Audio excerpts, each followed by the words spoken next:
and we'll get going. All right.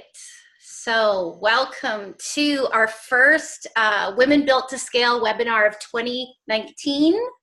And just to throw everything on its ear this morning, we are working with 4 amazing gentlemen. We're hosting on International Women's Day a webinar called Menwhomobilize.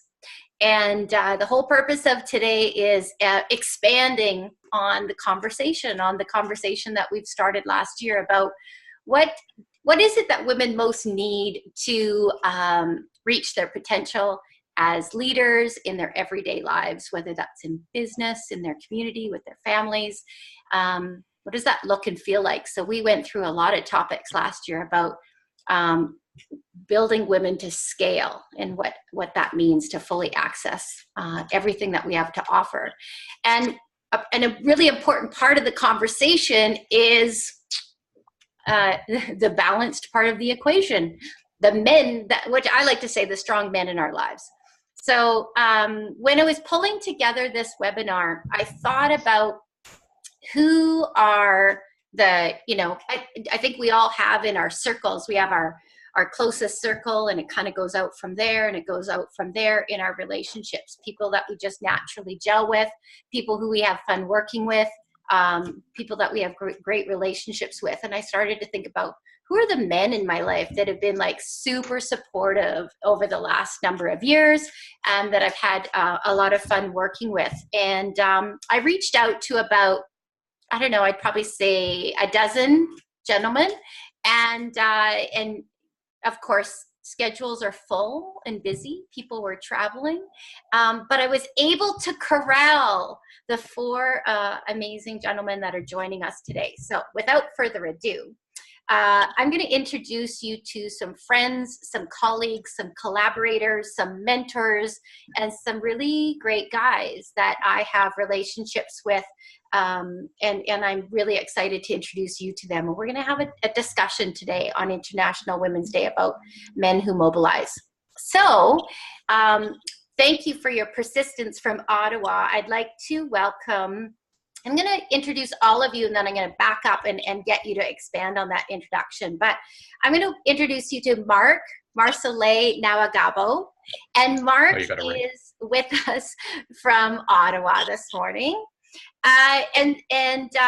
Thanks, Mark. And I'm also going to introduce you to Lee Kindle, who is a great buddy of ours, with us this morning from Seattle. And I'm going to say a little bit more about Lee in a minute and then get him to add on to that. Barry McQuaw is joining us. Where are you joining us from this morning, Barry? This morning I'm in Sparwood, British Columbia. Okay, I wasn't sure if you were in Sparwood or if you're back in Victoria. So back in BC with Barry, and Emmanuel Machado is here this morning as well, from my home community in Gibsons. So I'm going to back up a step, and I'm going to introduce Mark and ask him to add to this introduction. And that is, what I know of Mark is he is a fabulous father. He is a social impact entrepreneur, which is where we really gel. He's an incredible Indigenous advocate, and he is working with me very closely on a project with my team for 2019. Mark, what do you want to add to that? The question I threw out to you is, what are you up to in the world as a leader right now? Wow. I know. Yeah, I need more just in a few words. Yeah. I think I need more than 45 minutes. So right now I work right across Canada. I partnered, one of my jobs is I'm considered one of the leaders in Glad Youth. So I work with Vancouver Community College. So I travel back and forth to British Columbia. I set up the first intensive training curriculum for Glad Youth writers in Canada, trying to set a national standard. But on the forefront, what's happening now is I've also created a coffee company that's only been in existence for 11 and a half months. And we've gone from local to national to international. with coffee going to Switzerland, Hawaii, and a lot of other Netherlands. And what I did was I created a social enterprise that's cause driven with a pay it forward attitude. And it's really about giving back. And the coffee, set proceeds of the coffee go towards purchasing custom made water purification systems that I will install first across Ontario and then across Canada, all for free. And it's really about tackling the long-term water advisories in all our communities that, frankly, in my opinion, is a national crisis that should have never happened in the first place. Yeah. That's what I'm up to. Yeah. It's a big wish list. Some amazing things. And yeah, and so great to have you here, Mark. Thank you. I'm so excited to dig into this conversation. I'm sure we're going to come back to some of that ripple that you're creating. Lee, when I go to introduce you, I think I probably get that look on my face where people, when they go to introduce me. So Lee is a soul brother from across the border, and I call Lee an innovator. He's within the hospitality industry, but he's turning that on its head. He's definitely a community builder and a mentor of youth. He's a disruptor and a visionary and entrepreneur. So Lee, welcome. Thank you for being on the call, and help me expand on what are you up to in the world as a leader right now? Wow, that was probably the most beautiful introduction I've ever had in my business life. Thank you, Caroline. Yeah, first off, thank you for having me on and with these gentlemen and putting us in front of all these lovely ladies who are making their mark in the world. It is truly an honor. So thanks again. You're welcome. So let's see. I guess the question comes down to what am I doing right now? And I found through serendipity, my mission was through my business, which was totally unexpected, in creating this little mini hospitality empire. And I say that jokingly, but in creating that, working with all these young people, I found that art has been such an amazing tool in transforming communities. And the issue has been, this creative force that does transform communities ends up getting pushed out of communities after it's kind of done its job. So I found that my mission has been, how do we get public art that empowers young people in these communities, but also makes them a critical part of that community and give a lasting impact without being kicked out of these communities. So I kind of found that my secret mission in life is through art, when these communities get built up, that the art and the creative stays in the community. I think that really adds a very specific richness to and wholesomeness to the community. So without babbling too much more, that's pretty much it in a nutshell. Cool. Okay, I'm sure we'll circle back. Hey, that's all I will say, because there's so much more. Barry, I introduced you, and I will say it again. Like, how I introduce you is I say that you're building community and excellence through the sport of golf. I'm wondering how you might describe what you're up to in the world as a leader. Well, I'm one of those fortunate people that have never had a job. I've been in the golf business starting as a golf professional 5 decades ago, and continue on that. I'm more into club management, community growth, which is a large part of what I'm doing here in Sparwood right now, and so I was intrigued by the opportunity to be a Menwhomobilize. I'm not quite sure what that is yet, but we'll figure I'm it out. looking forward to the discussion today, and we are, using golf as a social tool, a health and fitness tool, and most people look at it as a game. I look at it as an industry. It's actually a $16 billion industry in Canada. And 10 times that in the US. So it's a huge industry that employs a lot of people. When I got into it, women in golf were as players or participants, but not working. That's changed. Still a lot of room to go, but so it's an interesting industry to be part of. I can't imagine doing anything else. Yeah, thank you for being here, Barry. And I think where Barry and I come together is definitely around the community building and the tool, and not only building women leaders who are athletes in golf and in sport, but also women leaders in the business of sport. Very passionate to see more women leaders leading businesses in sport. Emmanuel Machado, thank you for being here, Manny. And I will say that you are an amazing leader of teams and initiatives, and quite a visionary within the local government and the public service sector. And I'm wondering how you would add to that, to talk about what you're most, I know what you do every day, but to also talk about what you're most passionate about, and how you're Certainly. leading in the world. Yeah, well, thank you very much, first of all, for being here and the opportunity. And for me, the person that I am and the leader that I am in my job is the result of the experiences that I've had as a son, as a brother and father, and also as a community leader. On a day-to-day, I'm the city manager for the town of Gibsons, which is a wonderful living lab of community and a wonderful space to work and be a part of. I'm basically outside of the town of Gibson, but related to this work, I speak nationally, internationally on issues related to community development, in particular the role of nature in infrastructure, and I'm the chair of a national organization called the Municipal Natural Assets Initiative.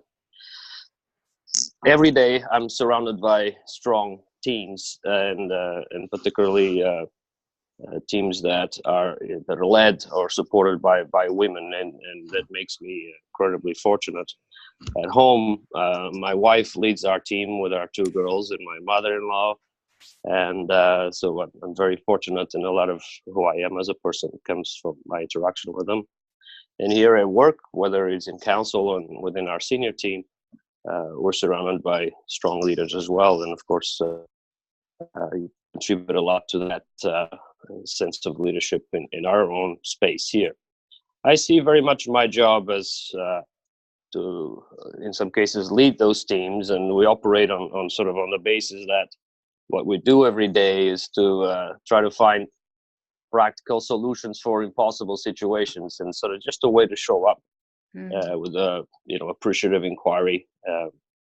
And I think that the other aspect of that is to encourage our team to not spend too much time hoping for calm waters and sort of learn to sail in high winds, because these are the times that we live in, and it's easy to get motivated. So we're ultimately is about creating positive work conditions that support growth and leadership, not just for women but for men as well. Thank you, Manny, very much. So and it's always very important to me to spend a little bit of time, who's at the table. If we were having a coffee, if we were literally around the table, we would spend a bit of time getting to know who it was we were having conversation with and building community with. So it's very important for me to do the same in the live and virtual webinars. I want to jump into our topic today, and I'm going to ask the first question, and I won't pick on Barry first, because he even said, I'm learning while I'm here. But when I asked you to be, twisted your arm just a little bit and asked you to be on a webinar called Menwhomobilize, what did you imagine that I would be wanting to talk about? What came up for you without me giving you too many questions first?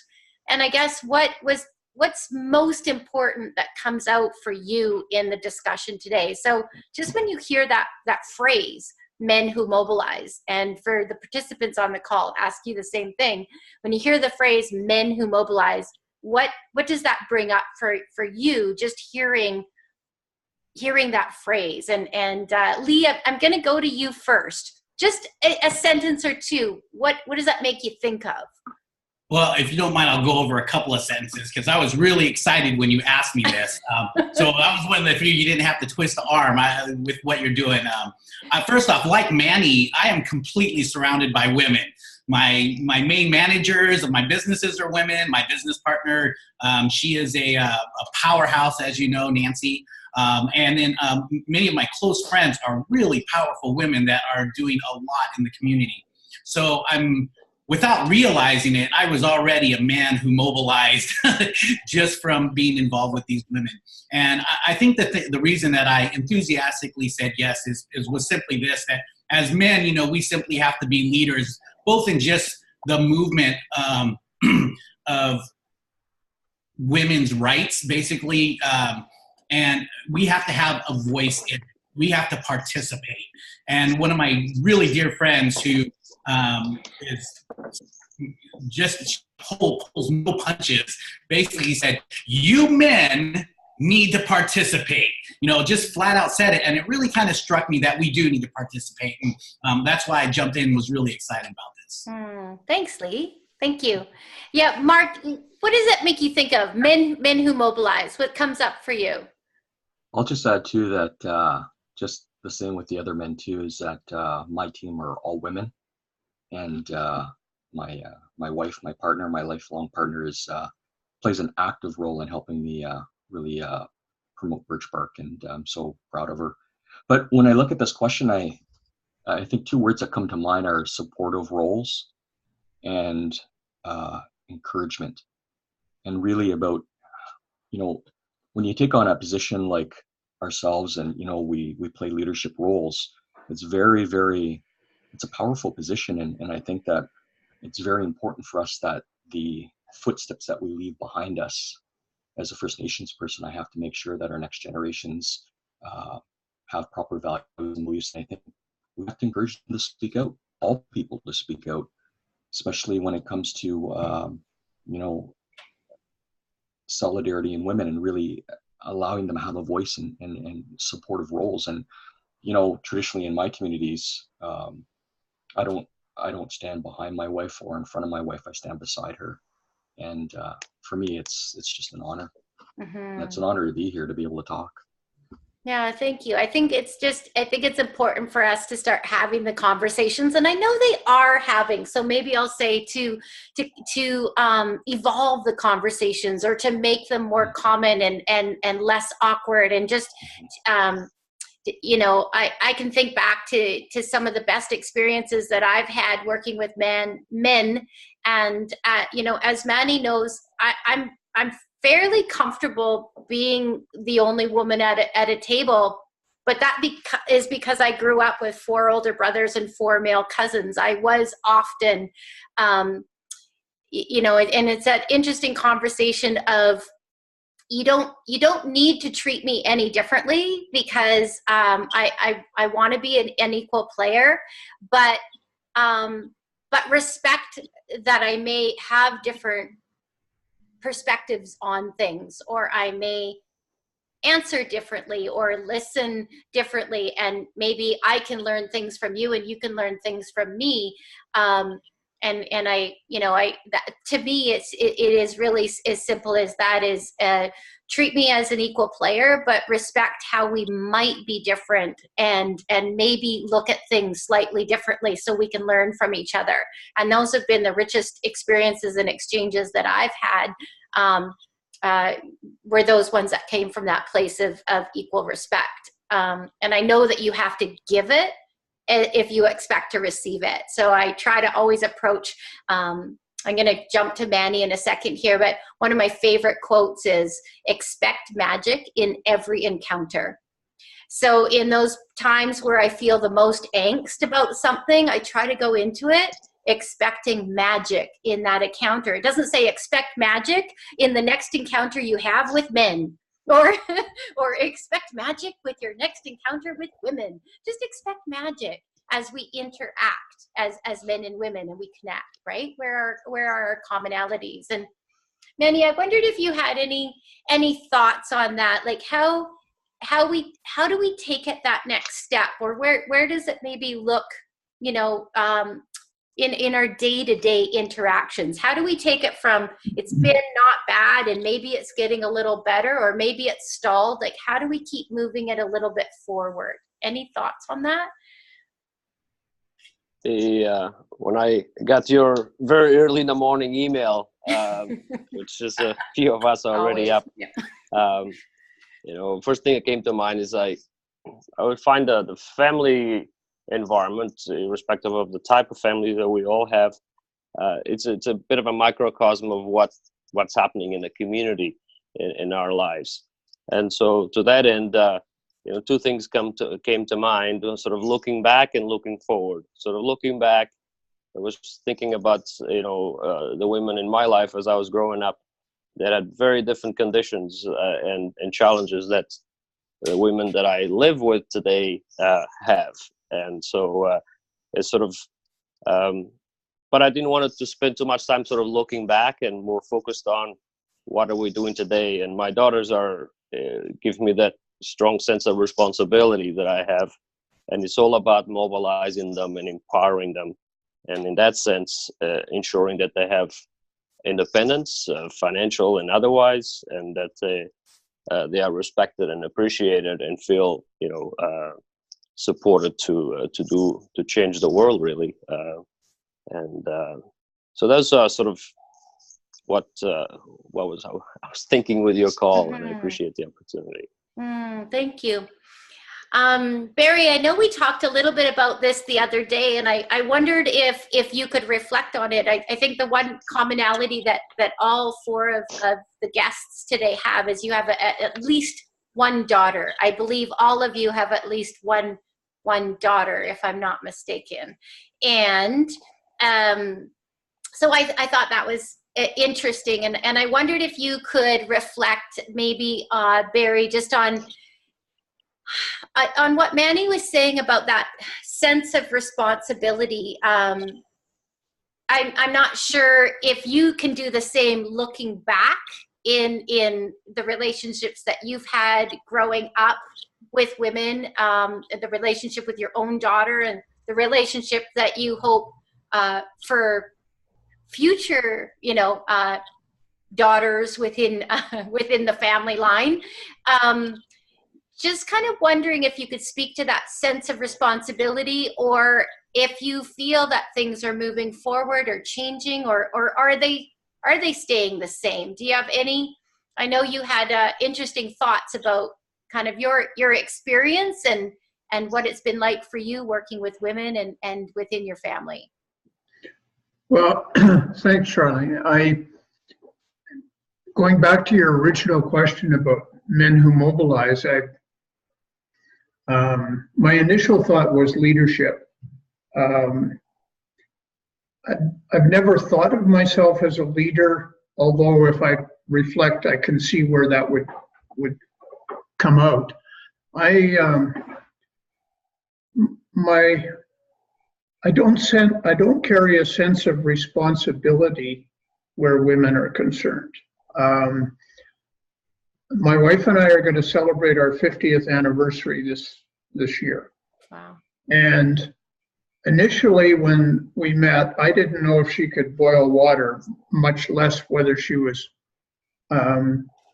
as smart as she is. And she is an exceptional cook, which I've come to appreciate over the years. But more importantly, she, and again, fortunately for me, like my mother, were strong characters with a sense of who they were. Mm-hmm. And so as a result, I've had the opportunity of living with somebody, and we've had some pretty meaningful discussions, and every one of which has been educational for me.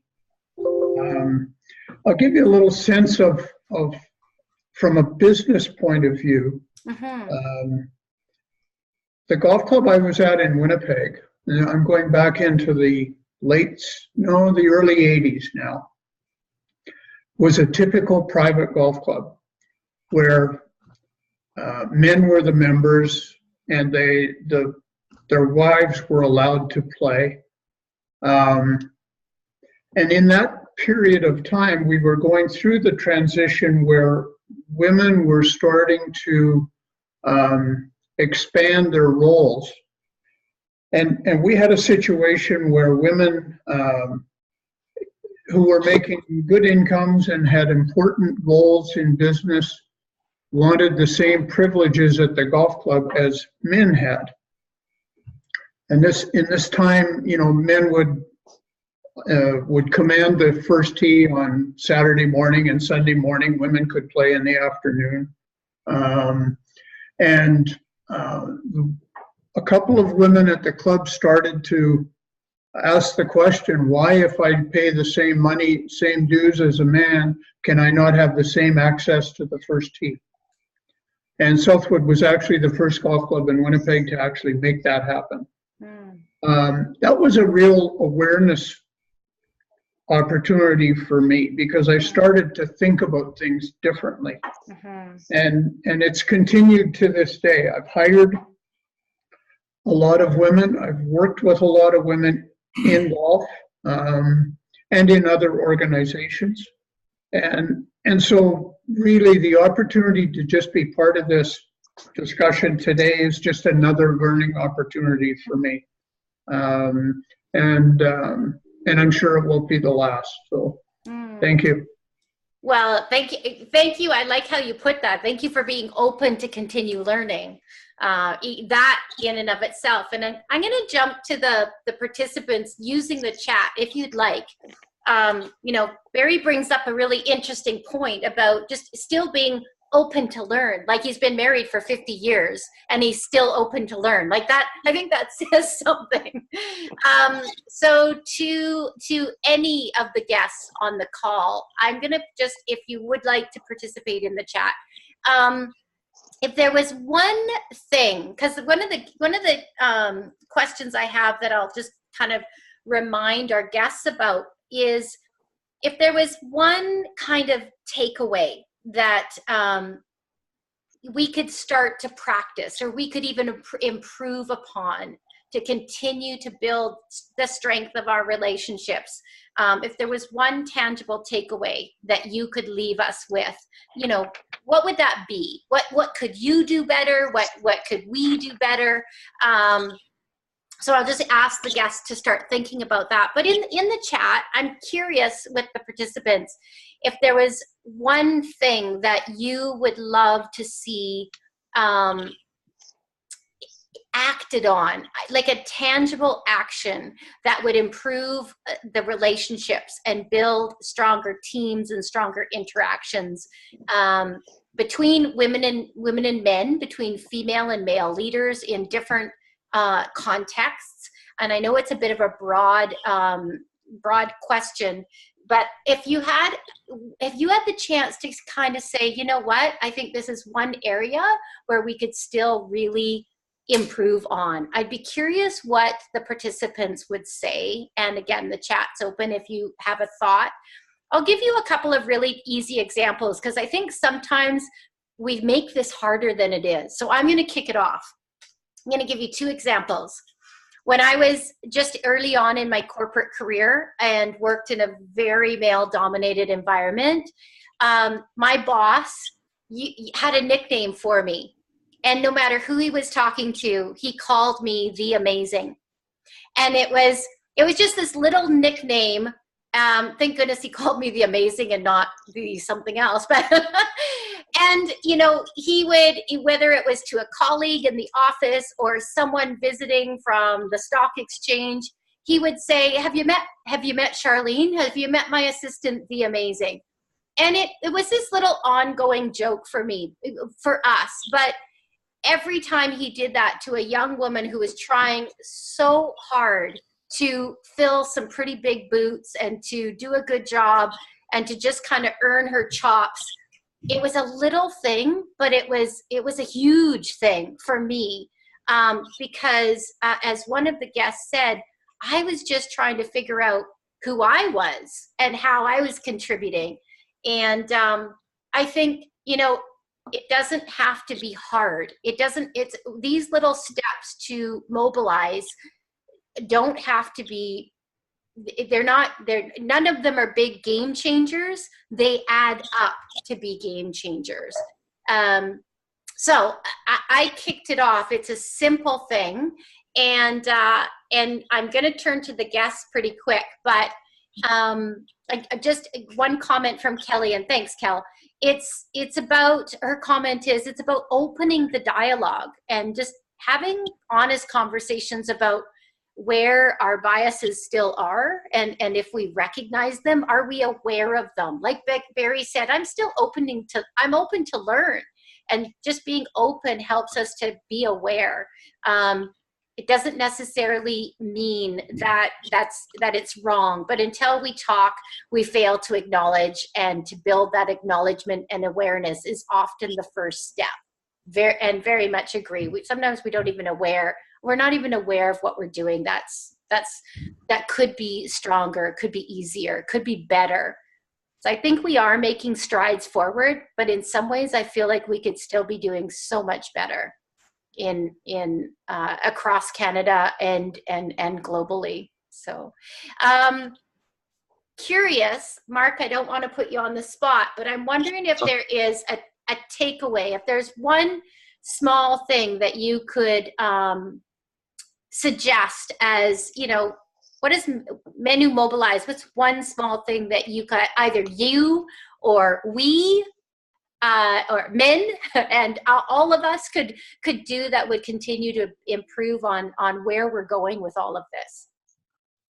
I have lots to say. Good. But I was reading, when you asked me to do this, I was very honored and humbled. But I remember I was researching a lot, as I do, and there's this one little article that I read, and it had such a powerful message. And I'll just repeat what it said. It was on one of these articles, and it said, "Men of quality respect women's equality." And it was it resonated to me. And what it made me think about is myself, and as men, we have a long way to go, I think. And one of the areas that we need to work on, and I share this with a lot of men that I speak with, is acknowledging emotions. I think women are really good at that, and there's so much to be learned. And as I've gotten older, I'm 52 now, I've learned to understand this a little bit more. And when I was in my 20s, I don't think I really understood that. But as I entered into relationships, I really got to understand about empowering women. And my mom, I came from a generation, being First Nations, my mom lost her identity. And I didn't know much about that when I was younger, but when I look back now, it's what a powerful situation that my mom was in, where she lost her identity as a woman.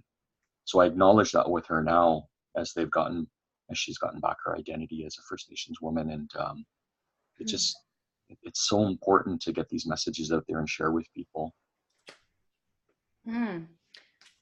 I love what you said, and I think I know in my personal relationship with my life partner, I'm lucky enough to be with someone who really acknowledges and has learned to acknowledge emotion. And I think we all, if we could just level the playing field and just, in all of our lives, we're in a process of healing and being healed, of working on ourselves, and what can we do to help others also work on themselves and on the planet, right? And I think sometimes we tend to keep all of that inside. So I think, just honestly being able to just even acknowledge and communicate emotion is huge.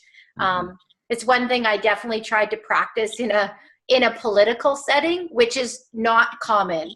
There'd be times where I'd be fairly emotional about something, and there'd be times where I'd actually want to cry about something. And it's not, that just doesn't happen, right? But but why? Like it's so I think acknowledging those emotions is very, very important, and it just opens up people's hearts so that we're making decisions from our whole being and not just our head.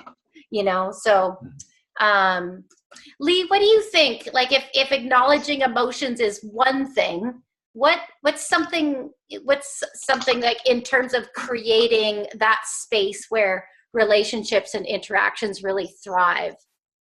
Well, I think tying emotion, I'm going to kind of package up the previous question with emotion. I think, and this kind of ties in with what Kelly said too about our biases. I think how we feel is what we think, and what we think is what we're going to speak. So with our emotions and how we feel, I think if we become aware of those feelings and change those just a little bit, you spoke about what little things that we can do, and being aware, and I'll use an analogy of in Barry's world, when on the golf course, when you're on the tee and you hit that golf ball, if you're just a millimeter off, you're going to shake that ball hundreds of yards off, or tens of yards off. But you shift that 1 millimeter, and blam, you're right at the hole. So just a little tiny shift can change the direction of that ball. Same thing with our thinking and our emotion. If we can change that just a little bit and be aware of it, I think that end game of what comes out of our mouth, we change the dialogue. And I think that's one of the little things that we can do, is be aware of how we feel, why we feel it, and change that bias little bit by little bit on a daily basis. Mm-hmm. Yeah, I totally agree. And you look like you had one more thing you wanted to add to that. No, I can add. Oh, yeah. He's like, myself from talking too much. Oh, no, I was going to just say, like, I think, what that could end up showing up, like, just in those interactions is just, I think sometimes it's something simple, like Carolyn will probably, attest to this, but just something as simple as take a breath, like just if you're having an interaction with someone, like just take a breath, just get back into your, into your body, just take a breath and hold space for that other person.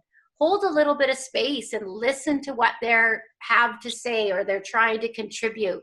I find that we're so distracted nowadays that to even hold space, sometimes when I'm talking with someone, I'll stay quiet for a conspicuously long period of time before I reply, because I want to make sure that I'm not just listening to answer, right? It's so just try to hold some space for those people that we're interacting with and be present in those interactions. But Manny, if there was one takeaway that you, like a tangible takeaway that you think I could work better on, we could work better on, that we could start doing today, what would that takeaway look like?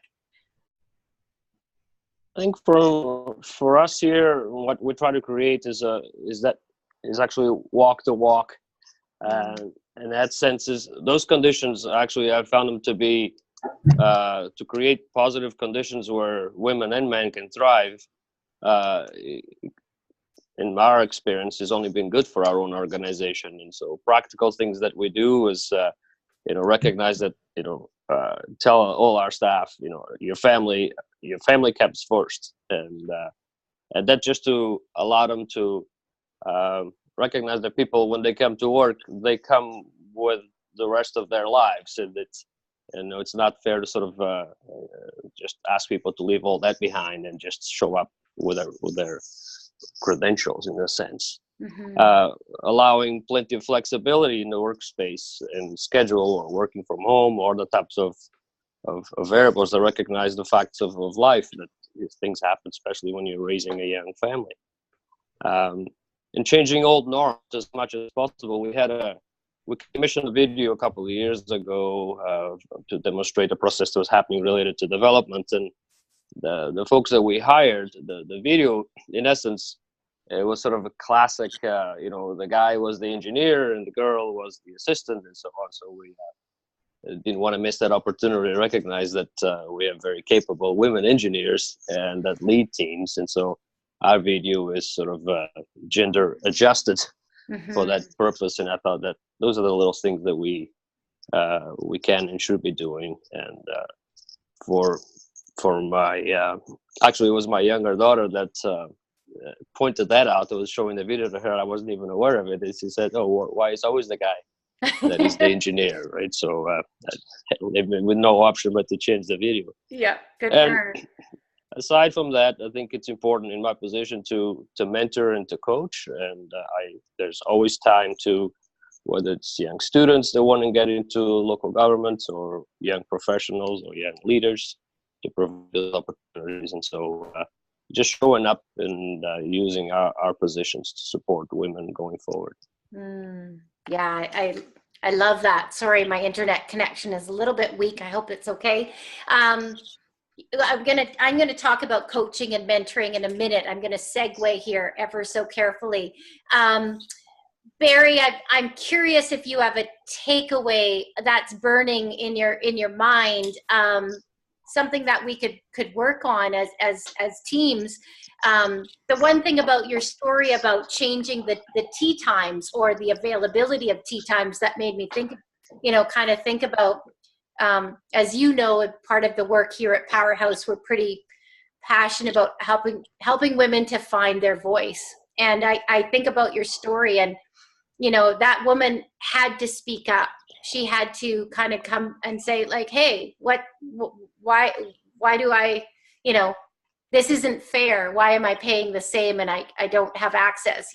Manny's daughter had to speak up and say, hey, why is it always the guy engineer?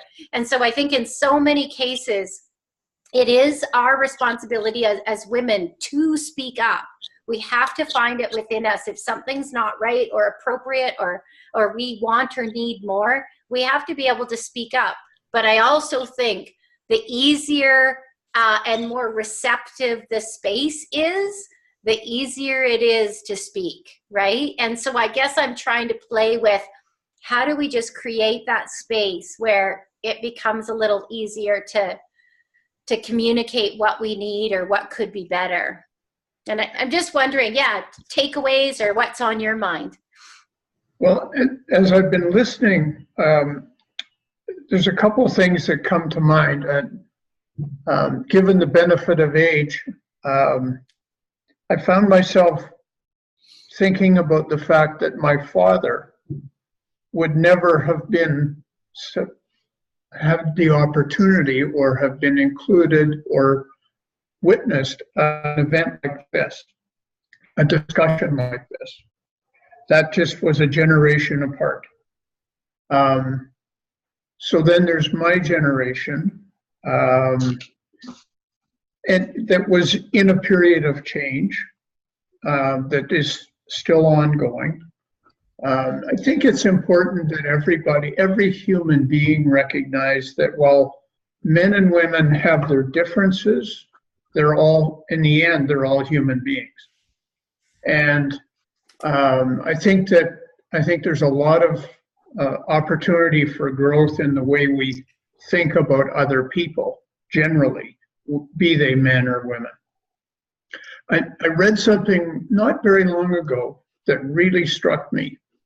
And it was a survey, or it was a survey done where a group of men were asked by a professor to identify the things that they would think about and plan for their own safety each morning when they got up. And there was no response. The same question was asked of a group of women, and there had to be 20 or 25 different things, from not parking in an underground parkade to, you can imagine all the different answers. And that really struck me, because it's not a thought that I would ever have in any morning of my life. Yeah. And yet it's a real thing for maybe not all women, but certainly generally, I'm sure. And so, I think in many ways progress is being made. And in many other ways, there is so much progress required. Yeah. To just finish, the thought that a woman would have to speak up in order to foster change, I don't think is unreasonable, only because everybody is living their life through their own prism and may not even be aware of what somebody else is thinking until that person raises the issue. The next step is, what do we do with that information? Exactly. Yeah, no, great point. I'm going to open it up to those who are listening and interacting with us today.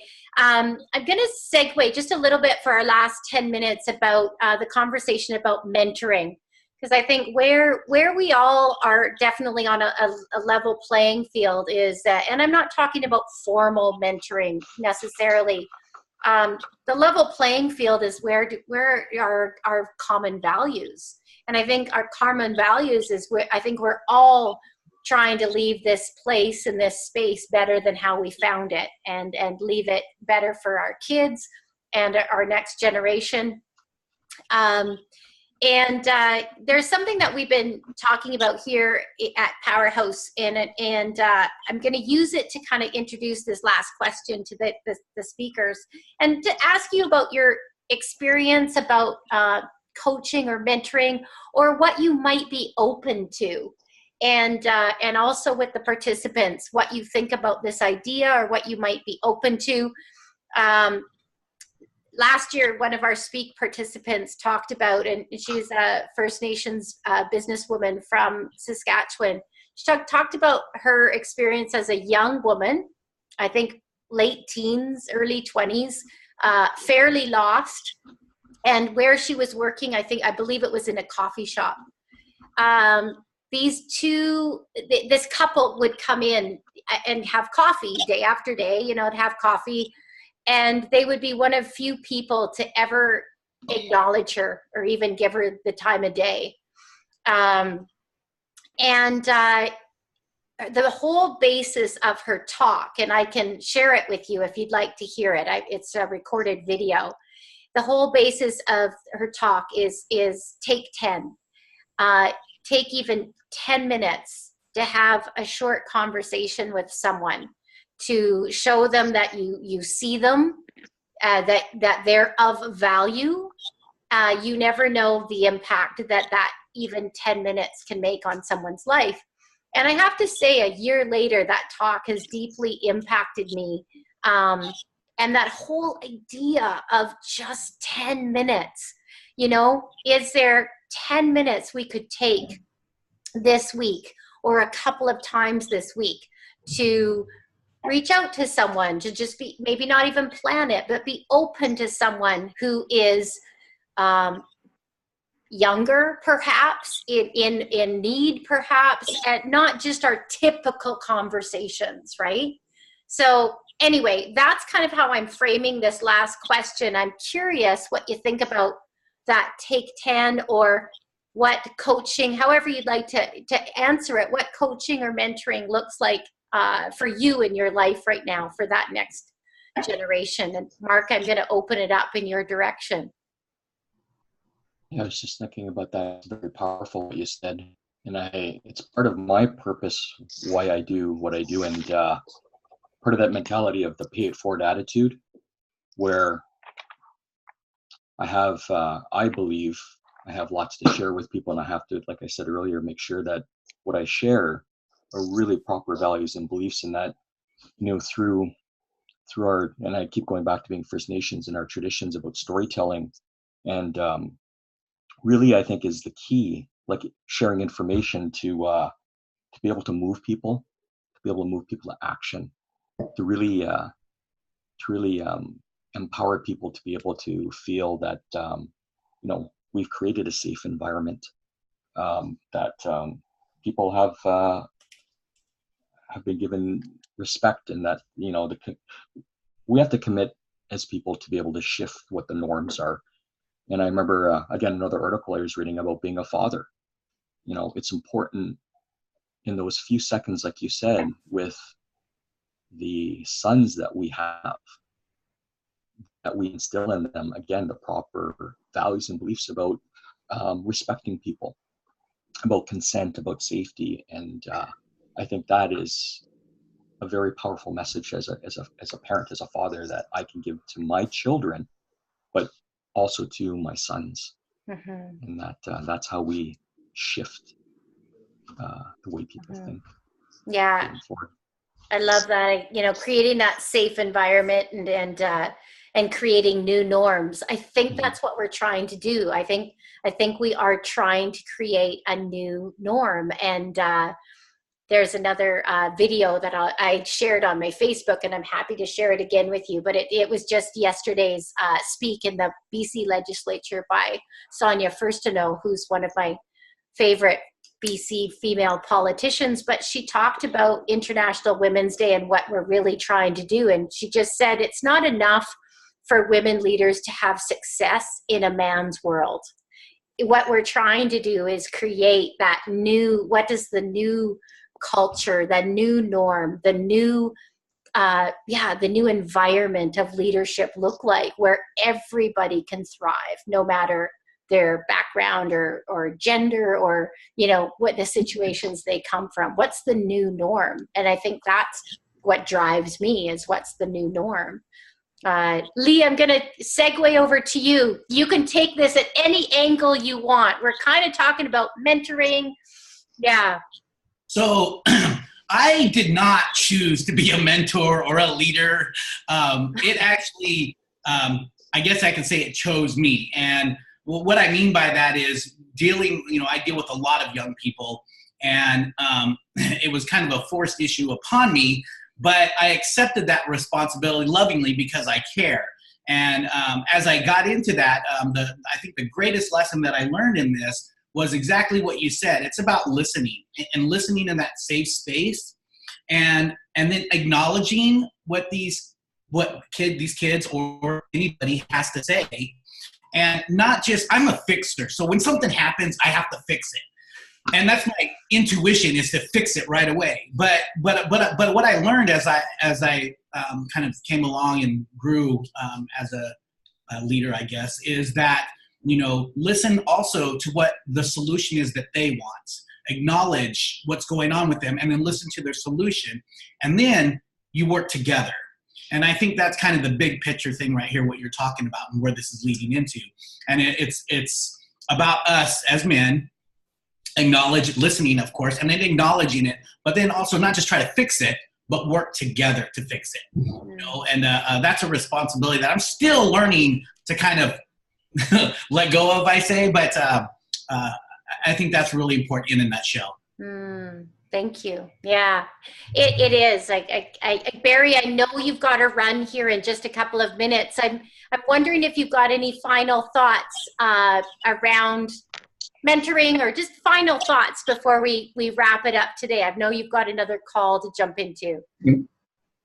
Well, thank you. I think your 10-minute concept is important. You know, sometimes we all get so wrapped up in things that we're doing or thinking about that it's a good reminder to just stop and take a few minutes to hear somebody else's point of view, to learn more about what's important to them. Because I know I've been surprised over the years from what a short conversation actually led to in either in hiring somebody or in watching them grow, whether it's in business or anything else. So I think that it's important for us to, as you say, sometimes just take that deep breath and then ask some questions rather than just pushing ahead. That one comment of a lady in the legislature that I don't know about anybody else on the call, but I have never in my life thought of this as a man's world. And I can only attribute that to my family, the early years of my growing up. It just, I realized that it can be perceived that way, maybe it is that way in many cases. It's just a completely foreign thing for me. I think that means that you were well brought up. I think Let's give credit where credit's due. that's right. Yeah. Manny, I know that you have to jump off. I just wanted to welcome any closing thoughts, and hopefully this is just the first of many conversations, but thank you for being here today. No, thank you very much. I really appreciated the opportunity. What makes me think about is, when you read the news today, sort of around the world, it's a bit challenging to interpret what's happening. So we have a lot of those discussions at home. On the good news is, you're breaking barriers every day, whether it's in space or here, and yet we continue to hear a lot of resistance to that change and to that evolution as well. And sort of how do you find the right motivation to keep going in that sense, despite the news that's out there. I look at my daughters, and again, as my primary inspiration, and I feel good about our future and their future, because for them, the sense I have is, the sky is the limit. And Sasha wants to be prime minister, and Sophia is studying business so she can open her own business. And we're only there sort of, giving whatever we can to support them in that. And I don't get any sense that they have much fear or loss of hope. So we're just hold on, and very proud of them, and I think we're bright future. That makes me happy. Sounds like we're doing something right there for sure. Mark, any final thoughts today before we wrap it? Just, I guess I'd like to just say that